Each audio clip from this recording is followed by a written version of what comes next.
Bienvenue dans cet épisode de votre podcast Les Ombres LGBTQ+. Je suis Bueno et je suis votre hôte du jour. Nous aborderons l'homophobie meurtrière en Afrique. Nous avons le privilège d'accueillir une véritable force du changement dans la lutte pour les droits LGBTQ+. Tout d'abord, j'ai envie de dire bonjour à mes amis fidèles, Art et Yuri. Coucou les amis, j'espère que vous allez bien. Salut les ombres, hello Yuri et le Bueno, j'espère que vous allez bien aussi. Salut les ombres, salut Art, salut Bueno, ça va et vous? Écoutez, moi je vais très bien, merci. Et dans cet épisode, nous allons explorer les différentes formes d'oppression auxquelles sont confrontées les personnes LGBTQ+ en Afrique, les défis auxquels les activistes doivent faire face et les actions entreprises pour promouvoir l'égalité et la justice. Nous allons également discuter des réussites et des espoirs pour un avenir plus tolérant. Et sans plus tarder, accueillons Oli. Bonjour Oli, bienvenue et merci d'être avec nous. Bonjour, bonjour à tous, bonjour Bruno. Je m'appelle Olivia Hervy. Je suis chargée de mission Afrique du comité IDAO France et militante LGBTQ+ depuis 2005. J'ai rejoint le comité IDAO il y a 5 ans et avant j'ai milité seule avec moi-même et pour moi-même, face contre tous. Et aujourd'hui, j'ai rejoint le comité IDAO France dont je ne suis plus seule dans ce combat. Voilà.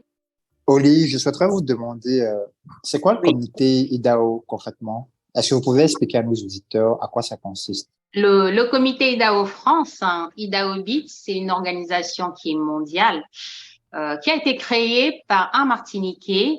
La journée mondiale contre l'homophobie et la transphobie a été créée par un Martiniquais. C'est devenu une journée qui est célébrée le 17 mai partout dans le monde. Et IDAO-BIT regroupe en fait tous les organismes qui militent justement pour la défense des droits des minorités sexuelles. Dans le comité IDAO France, c'est la partie française du comité IDAO-BIT. Donc il y a le Canada, il y a les États-Unis, il y en a un peu partout dans le monde, il y a en Asie aussi. Et le comité IDAO France, en fait, c'est une partie militante la défense des droits des minorités sexuelles en France. Et moi, j'ai proposé au comité IDAO France de faire la partie Afrique parce que le IDAO-BIT n'existe pas en Afrique. Moi, en tant que militante LGBT sur le continent africain, parce que moi, je milite essentiellement sur le continent, jusqu'ici, c'était à travers les réseaux pour la sensibilisation essentiellement. Je n'ai pas fait de Gay Pride en Afrique. Je n'ai pas participé aux réunions de défense des minorités sexuelles sur le continent africain. Au contraire, c'était uniquement sur les réseaux. Après plusieurs années à militer toute seule sur les réseaux, j'ai proposé au comité IDAO France il y a 5 ans de créer la partie Afrique dont je suis chargée de mission. Alors, mon rôle, c'est quoi en tant que chargée de mission Afrique du comité? C'est que sur le continent africain, essentiellement l'Afrique francophone, parce qu'on a aussi le Kenya, on a le Malawi, on a l'Ouganda, on a tous ces pays qui criminalisent, le Nigeria qui criminalise et jusqu'à la peine de mort. Moi, je m'occupe de la partie Afrique, donc c'est-à-dire le Bénin, le Cameroun, le Sénégal, et puis d'autres petits pays où ce n'est pas pénalisé, où il y a quand même de la répression. Quand je reçois des messages des jeunes LGBT qui sont chassés de leur famille, qui sont dans la rue, qui se prostituent, qui savent pas quoi faire, qui savent que moi je défends, on m'écrit, on me dit voilà, je suis à la rue, je dors à tel endroit, ma famille m'a foutu dehors, je ne sais pas où aller. Et il faut un soutien. Le soutien, c'est pas forcément moral. Le soutien, il peut être financier aussi. Il faut des assos locaux. Et en tant que femme qui vit en Occident, c'était difficile pour moi de convaincre une association locale à 2 heures du matin de dire il y a un jeune qui est dans une rue. Est-ce que vous pouvez ouvrir les portes? On ne sait pas qui je suis. En intégrant le comité IDAO France et en passant par le comité IDAO France pour pouvoir travailler essentiellement avec les associations africaines, ça me permettait de pouvoir avoir un contact direct sans qu'on ait la peur. Parce que vous savez, les associations officiellement en Afrique ne sont pas des associations de défense des minorités sexuelles. Ils ont d'autres couvertures que je ne citerai pas. Donc, ils sont un peu dans la méfiance parce qu'on ne sait pas qui est qui. Donc, j'ai vraiment demandé au comité IDAO France de créer la partie Afrique. Non pas que la France va intervenir sur le continent africain pour ce qui est des minorités sexuelles. Non, le comité IDAO France me sert, moi, en tant que militante sur le continent africain, de passerelle via les assos locaux, via l'aide financière et juridique, parce que quand les gamins sont en prison, il faut payer des avocats. Et cet argent, il faut le trouver.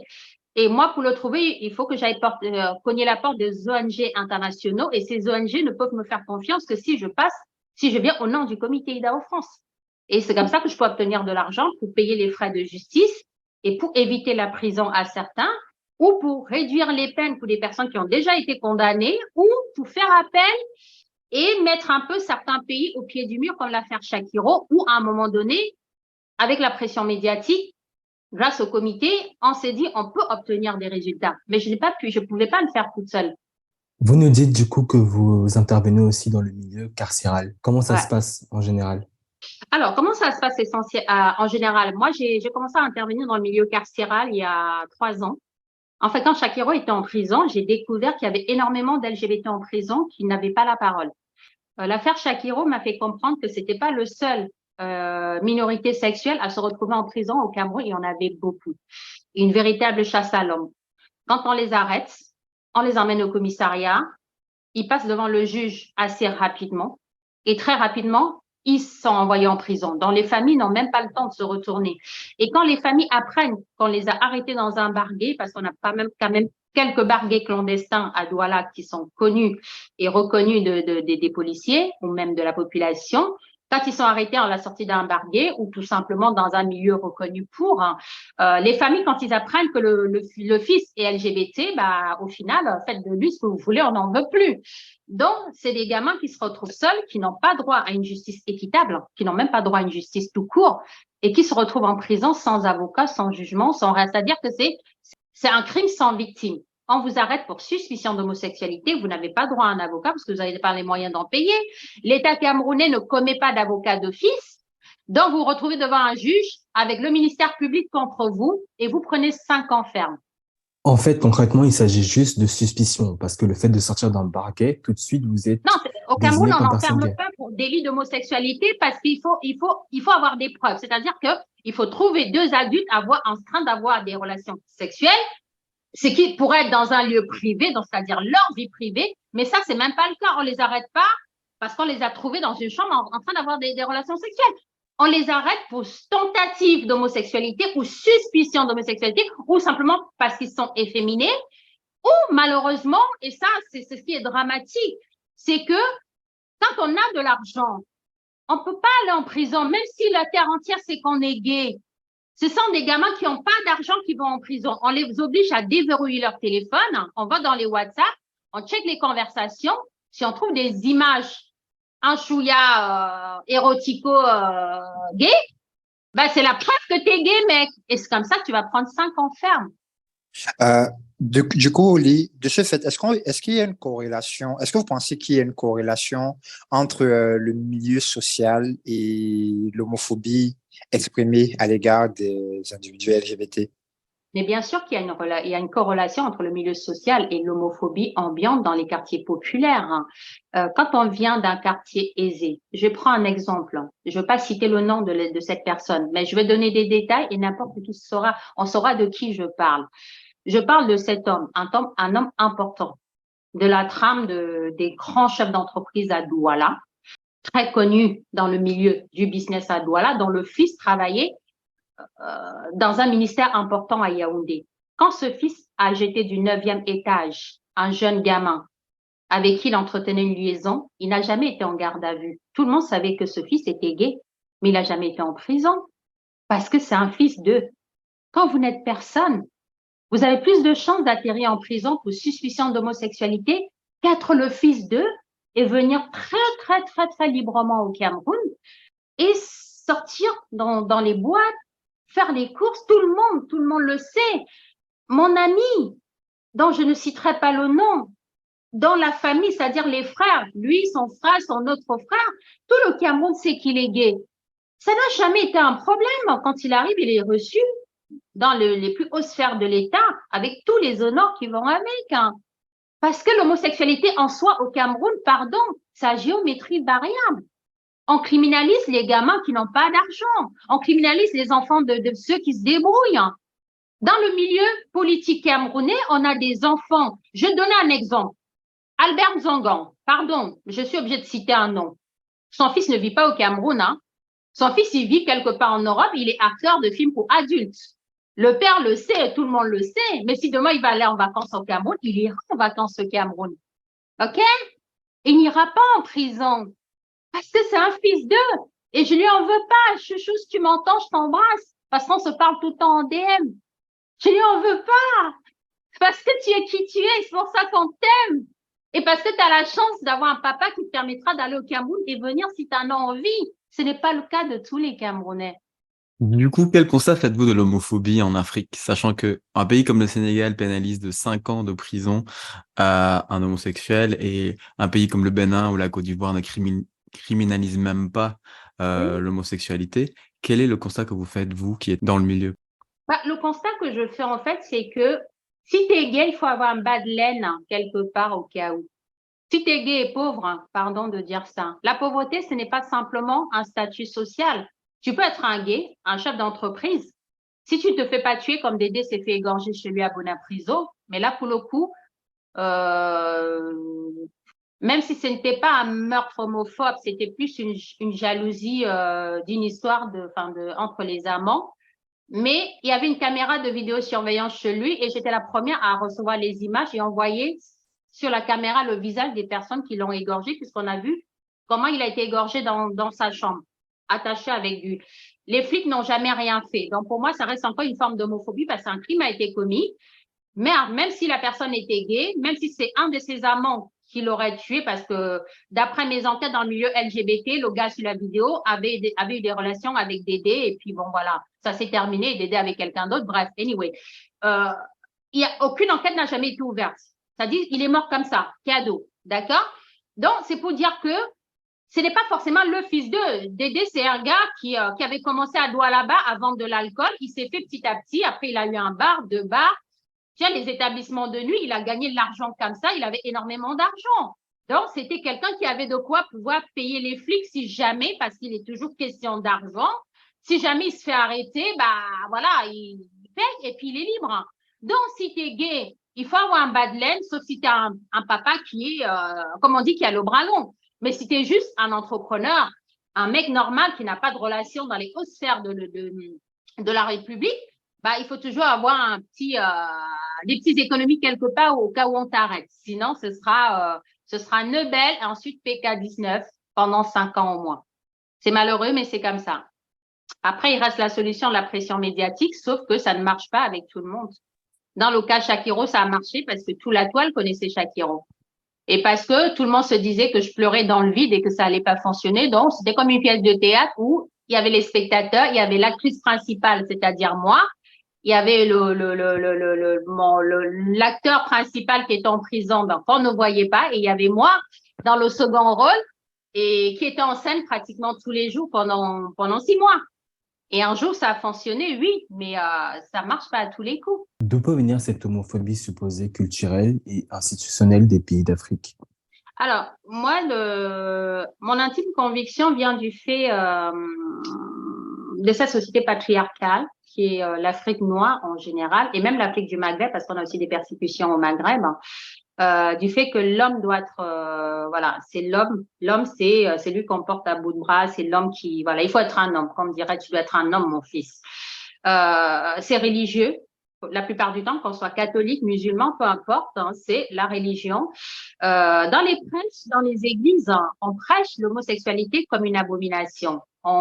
Et Dieu seul sait ce que les prêtres ont pu faire à des gamins dans les sous-sols des églises catholiques. Mais devant les fidèles, on prêche un autre discours. On prêche pas la tolérance, comme on dit, parce qu'en l'église, on prêche la tolérance de tu aimeras ton frère, blablabla et compagnie. Moi, je suis chrétienne, donc j'ai rien contre les religions proprement parlées. C'est que entre ce qui se dit dans la Bible réellement et ce qui se dit par les révérends, les prêtres, tous ces prédicateurs religieux, pour eux, en fait, c'est un homme qui va avec un homme, c'est de l'abomination parce que on est sur terre pour se reproduire. C'est dans la conscience collective, c'est si ton père avait eu des relations avec un autre homme, tu serais pas né. Alors qu'on a des couples hétéros qui n'arrivent pas à procréer naturellement, qui vont peut-être passer par la GPA s'ils ont les moyens, ou peut-être l'adoption s'ils ont les moyens, ou subir le regard des femmes qui ont des enfants et vivre avec jusqu'à la fin de leur vie et qui ne sont pas gays, qui souffrent d'autant plus ne pas avoir d'enfants. Donc, si tu veux, on n'est pas tous sur Terre pour procréer, puisqu'en étant hétéro, on n'est pas certain d'avoir des enfants. Mais dans la conscience collective, un homme qui va avec un homme, c'est la fin de la population mondiale. C'est un homme, ça va avec une femme pour faire des enfants. Donc, et malheureusement, pardon de dire ça, c'est que dans les classes populaires. C'est uniquement, pardon de dire ça, c'est dans les classes moyennes, voire même des familles pauvres. Parce que les gens riches ne font pas beaucoup d'enfants. Donc, enfanter, ce n'est pas leur raison d'être sur Terre. C'est de chercher de l'argent, c'est de gagner de l'argent, c'est d'asseoir un pouvoir. C'est la puissance du fric. Les gens qui ont fait des études, qui ont une certaine ouverture d'esprit, qui ont voyagé, qui sont ouverts au monde, ont d'autres objectifs que d'enfanter. Et puis, il y a des personnes, pardon de dire ça, où les enfants, c'est une richesse. Oui, c'est vrai, les enfants, c'est une richesse. Moi, j'ai un fils dont j'en suis très fière, c'est ma richesse. Mais ce n'est pas le but ultime sur Terre, avoir des enfants. Donc, vous supposez quand même que la plus grande cause, le plus grand fléau vient quand même de la religion, par rapport à Ça vient de la l'homophobie. religion, ça vient des mentalités, ça vient de l'éducation qu'on donne nous-mêmes à nos enfants. Ça vient de l'éducation qu'on donne nous-mêmes à nos enfants. Ça vient du milieu qu'on fréquente, les discussions qu'on a à table. Qu'on le veuille ou non, quand un enfant de 2 ans entend les adultes discuter, il s'imprègne de ce qui est dit. Quand on voit une image à la télévision, que ce soit politique, sociétale ou religieux ou peu importe, les discussions, même si ça prend 2 secondes, l'enfant va ressentir. Je prends un exemple tout simple. Si dans un film, un homme et une femme s'embrassent, pardon, mais le père ne va pas cacher le visage de son gamin de 2 ans parce qu'il y a 2 adultes qui s'embrassent dans un film. Par contre, si c'est un homme et un homme, la réaction, sur un gamin de 2 ans, si le papa a une réaction de rejet, un gamin d'à peine 24 mois va se rendre compte que ce qui se passe là est mal. Il ne se fera pas sa propre idée du monde, il grandira avec l'éducation qu'on lui donne sur ce qui est bien ou mal. Et l'homophobie commence au moment où on décide que ce que tu es ne correspond pas à ce que la société attend de toi. Et pourquoi on peut penser ça? C'est parce qu'en grandissant, on nous a expliqué que la société, dans les têtes bien pensantes, c'est noir ou blanc. Ça peut pas être autrement. Et du coup, est-ce que vous pensez que l'homophobie dans nos pays en Afrique, c'est aussi une homophobie par suivisme due à ces mœurs-là? Non, je ne pense pas. Je ne pense pas parce que quand on regarde dans certains pays européens, ça existe encore aujourd'hui. Dans certains pays asiatiques, ça existe encore aujourd'hui. Ce n'est pas du tout, comme je le dis, c'est vraiment, pardon de dire ça, mais c'est vraiment selon le milieu dans lequel on grandit. Parce que je me suis rendu compte en tant que militante depuis des années et beaucoup sur Facebook, j'ai commencé en 2010, 2009-2010 quand je suis arrivée sur les réseaux, à poster en petite dose parce que je recevais énormément d'insultes, voire même des menaces de mort. Et dès 2013, j'ai commencé à dire vous ferez avec ou vous dégagez. Voilà, si vous me bloquez pas, c'est que vous pouvez me tolérer, on se tolère. Et je me suis rendu compte au fur et à mesure que, en fait, dans l'affaire Shakiro, je me suis rendu compte qu'au Cameroun, il y a pas autant d'homophobie qu'on le croit. C'est pas comme on pourrait l'imaginer, en fait. J'ai vraiment remarqué dans l'affaire Shakiro que si l'homophobie existe, comme partout, mais non, ils sont pas prêts à tuer réellement quelqu'un parce qu'il est gay ou parce qu'elle est folle ou parce que... Et quand j'ai lancé une cagnotte en ligne, effectivement, beaucoup de femmes ont donné. Il y a eu des hommes aussi qui ont donné et qui m'ont dit, moi, techniquement, si mon fils est gay, moi, je le tue, mais je te donne pour soutenir parce que j'admire ton combat. Et je lui ai dit, mec, t'es pas homophobe. Il faut juste que tu te fasses à l'idée que si c'est ton gamin, tu l'aimeras quand même. Crois-moi. On en a rigolé, mais c'est parce que lui, il faut qu'il franchisse le cap il accepte de me filer 80 € en m'expliquant que moi, j'adhère pas, mais je te soutiens. Mais c'est le genre de mec qui m'aurait même pas dit, c'est-à-dire, il m'aurait bloqué à la minute où j'aurais, je sais pas si tu comprends ce que je veux dire. C'est-à-dire, il m'a fallu du temps. J'ai compris que l'homophobie, proprement parlé, c'est vraiment dans les couches populaires, des personnes pauvres. La pauvreté, c'est pas simplement financier, c'est aussi la pauvreté intellectuelle, tout simplement. C'est, comme je l'ai dit, on a peur de ce qu'on ne connaît pas.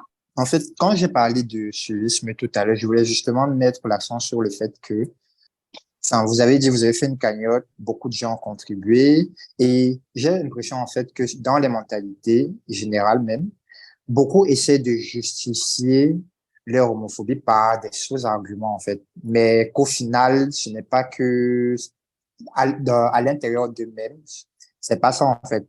Dans la mesure où quand on voit sur les réseaux les gens s'exprimer là-dessus, tu as vraiment l'impression que pour eux, il y a vraiment mort d'homme.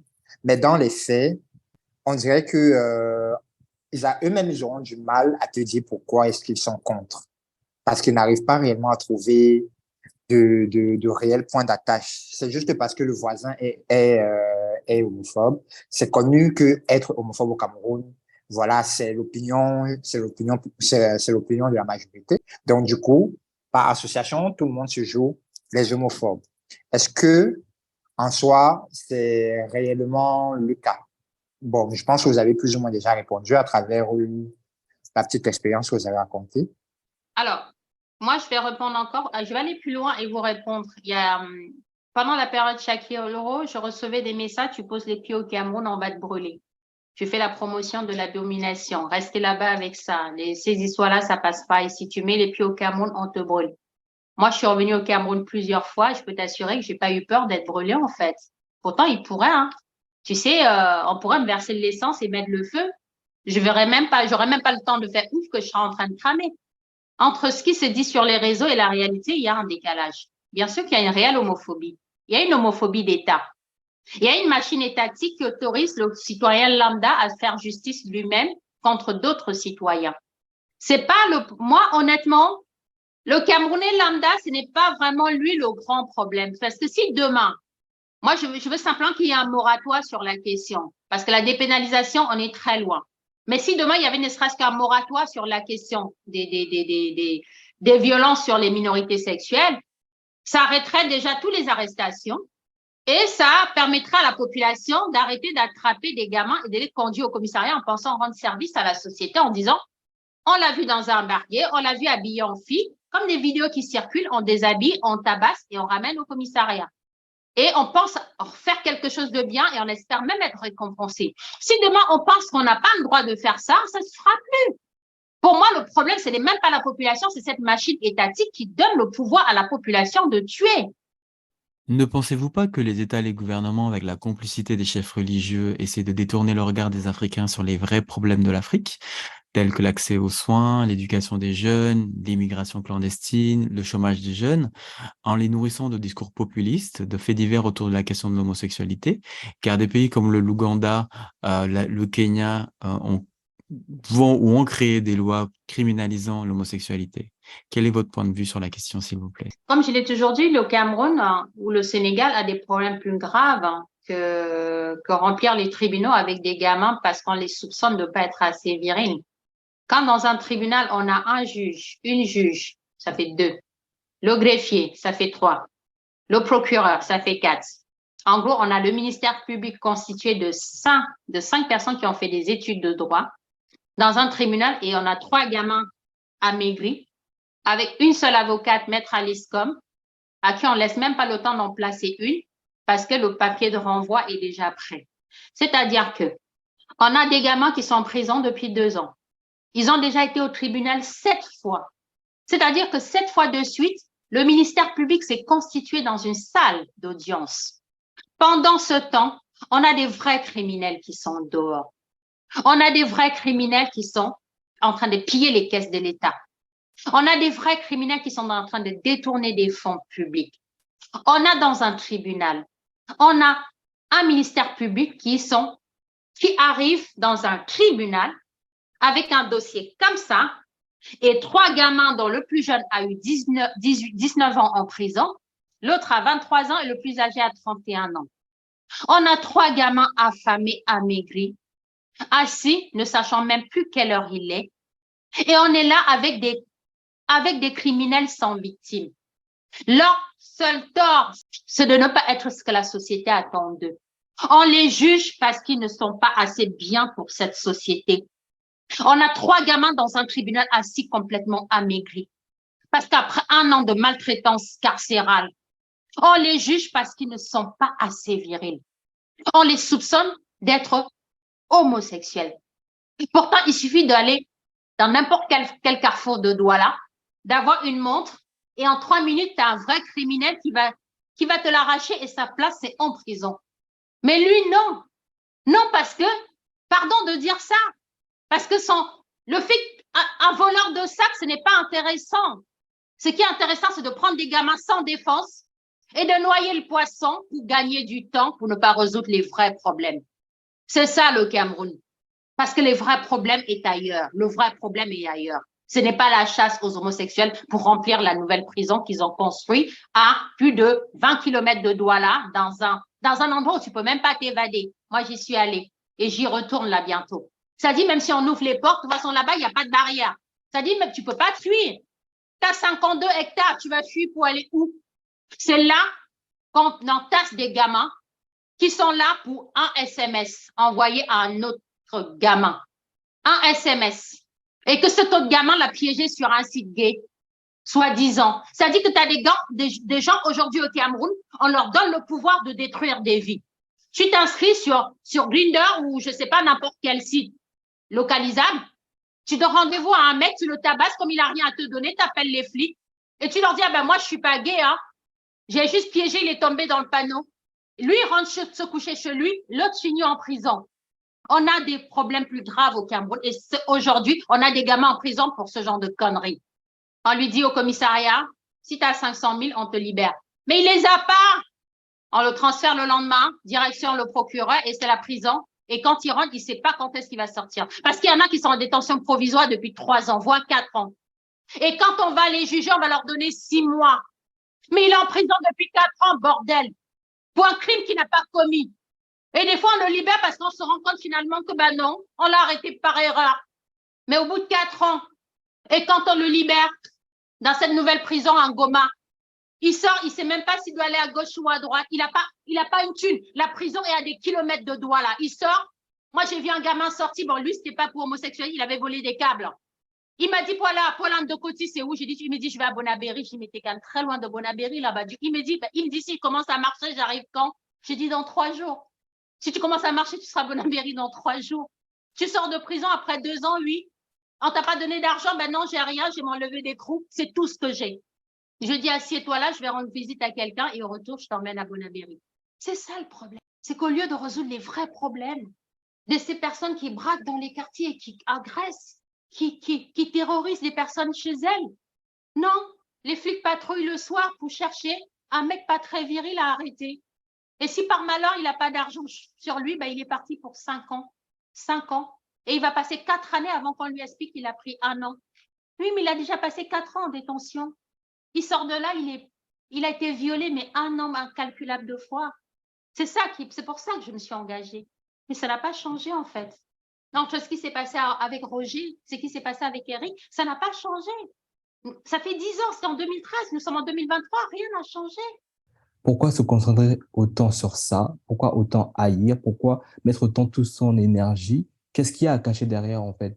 Quel est le poison derrière tout ça? Moi, j'appelle ça la distraction, pardon. J'appelle la distraction et malheureusement, il y a aussi, tu sais, toutes les arrestations ne conduisent pas forcément en prison.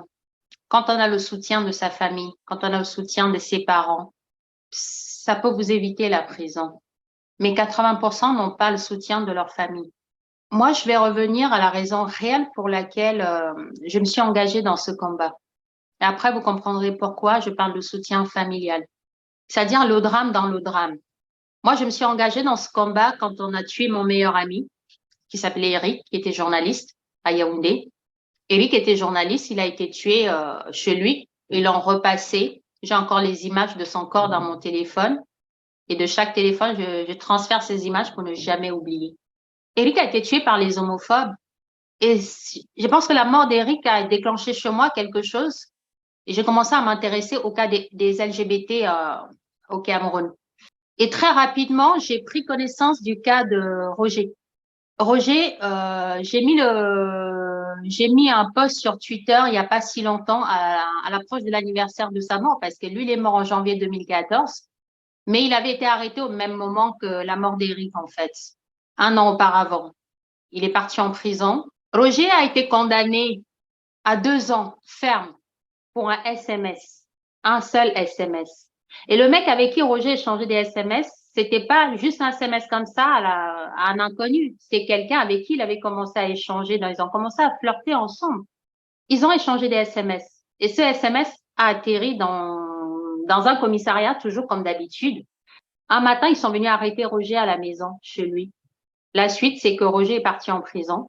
Roger a été condamné à 2 ans de prison. En prison, il a été violé. Il a été maltraité. Il a attrapé le VIH en prison. C'est pas le VIH qui l'a tué. Sa famille lui avait tourné le dos, ajouté au rejet de la famille, à la dépression, au viol, au rejet de la prison. Et après, je vais vous expliquer un peu ce qui se passe à l'intérieur de la prison quand on est gay. Puisque si je vais beaucoup, c'est qu'il y a des raisons pour lesquelles je suis obligée d'aller à la prison pratiquement tous les 3 mois. À l'époque, il n'y avait pas ce système-là qui avait été mis en place en prison, dont les gays étaient systématiquement rejetés, maltraités, torturés, étaient beaucoup en cellule d'isolement. Et la cellule d'isolement, je vous épargne les détails parce que tu fais caca sur place. Bref, tu peux rester des semaines avec, ça, il n'y a pas de souci. Des fois, ils y vont 30 jours. 30 jours sans se laver, à chier sur place. Donc, je vous dis pas le détail. Roger a été violé en prison et quand il est tombé malade, ils l'ont sorti de prison, liberté provisoire, et il a envoyé un goumou quelque part à Yaoundé dans sa famille. C'est la famille qui a demandé à récupérer Roger. Il pensait vraiment qu'il allait retrouver sa famille. Et en fait, la famille récupérait Roger pour terminer le travail. Ils l'ont enfermé au sous-sol, ils l'ont laissé mourir, soi-disant pour le soigner de son homosexualité. L'État a commencé, la famille a terminé. Je pense qu'à ce moment-là, je me suis dit qui est dérogé. Que l'État décide de mettre une vraie chasse à l'homme, les familles doivent être là pour protéger les leurs. Je me suis engagée pour ça, pour dire aux mamans, aux femmes, on accouche un enfant, on n'accouche pas son cœur. On doit l'aimer, quoi qu'il advienne. On ne tue pas son propre gamin parce qu'on a peur du qu'en dira-t-on, de ce que les autres vont penser. C'est pour ça que je me suis engagée. Est-ce que j'ai eu des résultats? Oui. Oui, en 10 ans, j'ai des résultats. J'ai des résultats parce qu'il y a des mamans qui m'écrivent, qui soupçonnent leur gamin et qui me demandent comment faire pour que le papa, quand il va l'apprendre, ne le tue pas. Bon, le tuer, c'est une métaphore. Ne le mets pas dehors, ne le brutalise pas. Elle a besoin de mon aide. Et elle et moi, on doit trouver un moyen pour faire passer la pilule au papa. Ce qui n'est pas simple. Ce qui n'est absolument pas simple. Mais des fois, ça marche. Mais sur le papa aussi, le moment, il est tellement choqué qu'il veut rien savoir. Mais après, petit à petit, il fait avec. Oui, j'ai obtenu des résultats que je ne pensais pas possibles. Et parce que ces familles-là, c'est parce qu'elles n'ont pas de soutien. Elles n'ont pas de soutien, elles n'ont personne à qui parler. C'est-à-dire une maman qui découvre que sa fille, son fils n'est pas hétéro, a tellement peur du qu'en dira-t-on qu'elle préférait mourir que d'essuyer la honte. Et c'est là où je me dis, elles n'ont pas à avoir honte. Elles n'ont pas à avoir honte. Elles ne doivent rien à personne. Elles ne doivent absolument pas de compte à rendre à qui que ce soit. C'est mon gamin. C'est ton gamin. Elles doivent dire, c'est mon gamin. C'est nous tous contre le reste du monde. Vous ne nous aimez pas. Mais nous, on s'aime parce que c'est nos enfants. C'est ça que j'essaye en me disant, si les familles font bloc, effectivement, ces gamins-là, elles ont moins de chances de se faire arrêter parce que quand elles apprennent et qu'on les met dehors, ils se retrouvent à Ange-Raphaël. Bon, c'est peut-être l'endroit le plus connu de Douala, mais il y a d'autres endroits sur Douala. Ils traînent dehors, ils dorment dehors. Forcément, à 80%, ils finissent dans un commissariat un soir et la suite, on connaît, c'est la prison. Avec toutes ces oppressions, pour beaucoup, la seule solution, c'est l'exil vers des terres d'accueil. Quelle est la logistique? Quelles sont les actions menées par votre comité dans ce cadre-là? Quelle est la procédure? Comment ça se passe dans les pays d'accueil? Alors, ça se passe, c'est assez simple. On est très soutenu par la Belgique, le Canada et la Suisse. La France, beaucoup moins. Et pourtant, l'ancien ambassadeur de France, celui qui était avant le Marshal ou le Maréchal qui est là en ce moment, il connaissait mon combat, on parlait régulièrement et j'ai souvent eu besoin de visa humanitaire, mais ça tardait à arriver. Quand il y a des réelles persécutions, après la sortie de prison, dans un premier temps, c'est toujours de voir si on peut réintégrer sur place, parce que le déracinement, ce n'est pas la solution non plus. Mais quand on est face à un vrai danger comme Shakiro, où on peut tuer ces gamins à tout moment, dans la mesure où, à chaque sortie, c'est la baston, on déshabille, on filme. Enfin, voilà, il y a plusieurs vidéos, elle faisait taper à chaque fois. On sait qu'elle a laissé au Cameroun, ce sera la condamnée à mort. Donc forcément, on demande un visa humanitaire. Et pour demander un visa humanitaire, moi, je me rapproche en constituant un dossier. Évidemment, je suis pas seule, via les ministres belges, parce qu'en fait, les ambassades directement, ça marche moins bien. Là, par exemple, dans le cas Shakiro, il a fallu la ministre belge qui intervient pour que le visa soit accordé assez rapidement. En Suisse, c'est pareil. Dans les cantons pour lesquels on peut collaborer, comme le canton de Vaud et le canton de Genève, on a des assos avec lesquels on travaille directement. Donc, c'est-à-dire, on va envoyer le dossier à un asso sur place qui est un avocat qui travaille avec l'assos, qui va plaider auprès du chef du canton, qui va plaider à l'ambassade du pays de la personne pour que le visa humanitaire soit accordé. Et pour que le visa humanitaire soit accordé, il faut des garanties ici. Les garanties sont simples. Qui va l'accueillir? Où est-ce qu'il va vivre le temps d'être statué? A-t-il un passeport valide? Dans le cas Shakiro est venu sans passeport. Shakiro est venu avec un document des Nations Unies parce que Shakiro n'avait plus de passeport. Et vu là où elle était planquée, elle ne pouvait pas rentrer dans une ambassade du Cameroun, faire un passeport. C'était retour au Cameroun et la tôle direct. En n'ayant pas de passeport et en étant dans un autre pays africain, il a fallu un laissez-passer des Nations Unies pour que Air France accepte d'embarquer Shakiro. Et encore, il a fallu que l'ambassadeur de Belgique se déplace d'Abuja à Lagos pour pouvoir intervenir parce qu'à 1h du matin, l'avion n'avait toujours pas décollé puisque on avait un passager sans passeport avec un document, avec un visa collé dessus, mais pour eux, sans passeport, pas d'embarquement.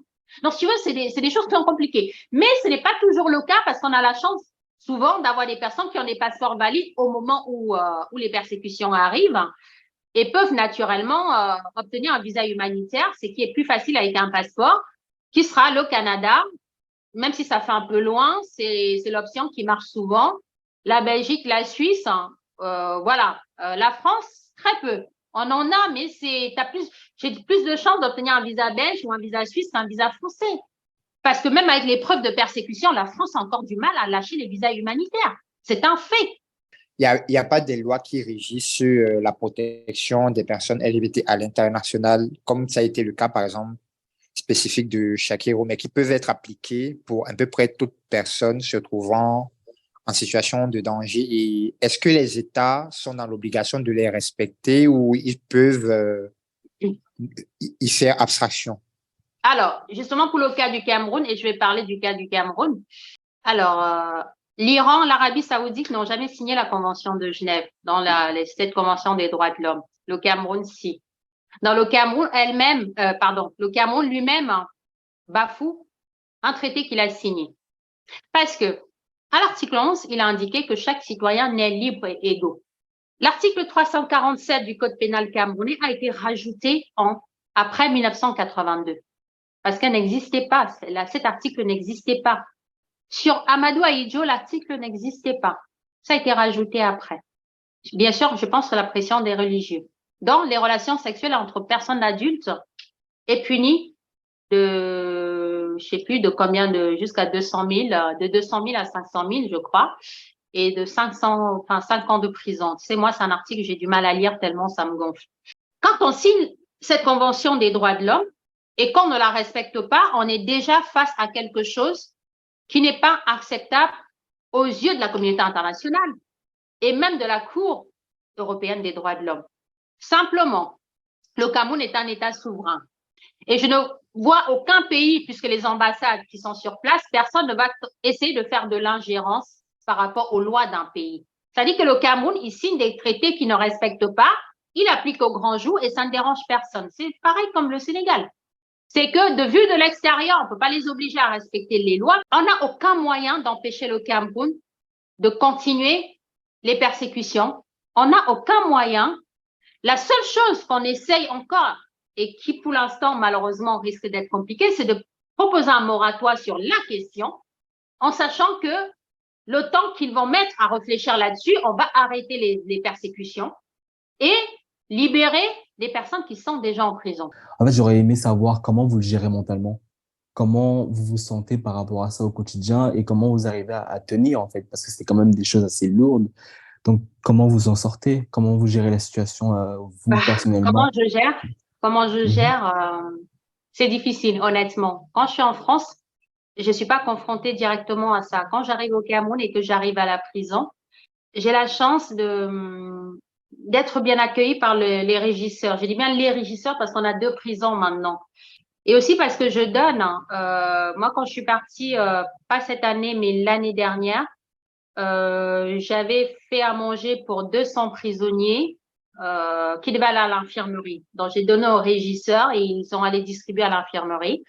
J'ai discuté avec le régisseur parce que le régisseur ou le DCA, c'est des personnes qui doivent mettre de l'ordre dans une prison. Et moi, si je veux que mes gamins, comme je les appelle, ne soient pas torturés, ne soient pas maltraités, ben, j'ai besoin d'avoir leur promesse. Leur promesse, c'est de passer des messages au chef cellule, de veiller à ce qu'on ne les abîme pas. Ça a l'air con, mais j'emploie vraiment le terme parce que quand je suis arrivée dans la cour de la prison pour la première fois, ce que j'ai vu, je pense que jamais pleuré autant de ma vie. Quand j'ai vu où dormaient ces enfants LGBT, c'est-à-dire que là, en ce moment, il pleut. Écoute-moi. Pour avoir une cellule à Neubel, c'est 170 000. Les chefs cellules, ça change régulièrement. C'est-à-dire, je vais payer 170 000 pour qu'ils dorment à l'abri. Parce que quand on parle de cellules, ils sont 24 dedans, hein, donc c'est pas non plus des chambres VIP. Mais si un chef cellule change et que le nouveau qui arrive est homophobe, tu finis dehors. Et l'argent, tu oublies, hein, parce que les 170 000, c'est pas le régisseur de la prison. C'est le chef cellule qui prend et qui décide si tu dors en dehors de la pluie. Mais si le homophobe, tu lui donnes même des millions, tu dormiras pas en dehors de la pluie. C'est-à-dire que quand il pleut, ils se mettent contre le mur, ils se soutiennent debout et ils se mettent pour ne pas, ils prennent la pluie de côté, mais ils se tiennent debout, ils dorment debout. Et quand il pleut pas, ils peuvent se coucher au sol, dans la cour, à même le sol de la cour. Et encore, si on les fait pas dormir dans les chiottes. C'est-à-dire qu'ils ont en prison dans la prison. Quand un gamin passe 1 an, il sort de là abîmé, psychologiquement, mentalement. Donc, la solution qui lui reste, c'est le suicide. Parce qu'il y a des gamins, quand ils sortent, c'est pour mieux pour se laisser mourir. Parce que quand tu sors, tu n'as plus ta famille, tu n'as personne pour t'accueillir. En fait, la seule chose qui te reste, c'est le vouri. Et beaucoup vont sauter dans le vouri. Et ça n'émeut personne. Moi, j'apprends des fois des semaines plus tard. Et des fois, je me demande pourquoi je me suis battue pour le faire sortir de prison. C'était pas mieux de le laisser en prison. Parce que si j'avais su qu'il allait se suicider, je l'aurais pas essayé. Donc, aujourd'hui, la solution, quand il sort, c'est, tiens bon, on voit avec le Bénin, la Côte d'Ivoire, un pays voisin pour recommencer à zéro. Parce que nouveau pays, air frais, envie de vivre. Parce qu'en les laissant au Cameroun, il y a des chances qu'il se suicide. Parce qu'il va vivre dans la même vie où sont ses parents qui ne lui adressent plus la parole. Et quand tu as été violé en prison, tu ressors martyrisé. Psychologiquement, tu es détruit. Tu as zéro réconfort. Tu as perdu ta famille. Tu as perdu ta dignité. En fait, tu as le sentiment d'être un déchet pour la société. Pourquoi vivre quand on ne sert à rien? Donc, moi, je m'arrange avec les régisseurs pour qu'on ne les maltraite pas, pour qu'ils ne sortent pas détruits psychologiquement et qu'ils aient envie de se battre pour enfin aller dans un endroit où ils pourront enfin vivre. Tout simplement vivre. Je ne demande rien, juste qu'ils puissent vivre. Si vous aviez un message à faire passer à ces jeunes qui découvrent leur sexualité, qui sont dans la lutte pour leur liberté, ce serait lequel? Quel message je pourrais souhaiter à un jeune qui découvre sa sexualité? Bah, déjà, dis-toi que tu es quelqu'un de normal. Voilà, c'est pas une maladie. Tu es juste comme tu es. Fais une réflexion sur toi-même. Accepte la personne que tu es d'abord avant même d'en parler à qui que ce soit. Je pense, pour avoir discuté avec des jeunes qui crise de panique, se sont dit qu'il fallait qu'ils se mettent avec des femmes pour voir si ça allait passer. Non, c'est l'attirance qu'on a pour quelqu'un. Ce n'est pas un homme ou une femme. On aime un être humain. On n'aime pas un sexe. On aime l'humain. Donc, si tu es attiré par un homme, alors que parce que tu es un homme toi aussi, tu aimes la personne que tu vois. L'attirance, on ne choisit pas. C'est comme ça. Tu fais une réflexion sur toi-même. Tu fais la paix avec toi-même. Accepte la personne que tu es. Et seulement tu pourras en parler. Pas forcément faire ton coming out tout de suite, mais en parler à quelqu'un en te préparant au jugement qui peut arriver, parce qu'il pourrait avoir un jugement. Mais dis-toi, qu'on m'accepte ou non, je suis comme je suis. Et si tu t'acceptes toi, tu as fait le plus gros du travail. Les autres devront faire avec. Mais c'est toi qui dois leur faire comprendre qu'ils doivent t'accepter pour ce que tu es et non pas pour ce que eux ils aimeraient que tu sois. Nous arrivons à la fin de cet épisode consacré à l'homophobie meurtrière en Afrique et à l'engagement remarquable d'Oli. Nous espérons sincèrement que cette discussion a suscité en vous une réflexion profonde et une prise de conscience sur les défis auxquels sont confrontées les personnes LGBTQ+ en Afrique. Nous tenons à remercier chaleureusement notre invitée Oli, une activiste inspirante pour sa passion, son dévouement et sa persévérance dans cette lutte. N'oublions jamais que chaque vie compte, que chaque voix mérite d'être entendue et que chaque LGBTQ+ a le droit fondamental de vivre librement et en toute sécurité. Merci de nous avoir rejoints dans cet épisode et continuons à avancer vers un monde aimant et respectueux pour tous. Merci les ombres, merci les amis, merci Oli. Merci. À très bientôt. Merci, Oli. À très bientôt.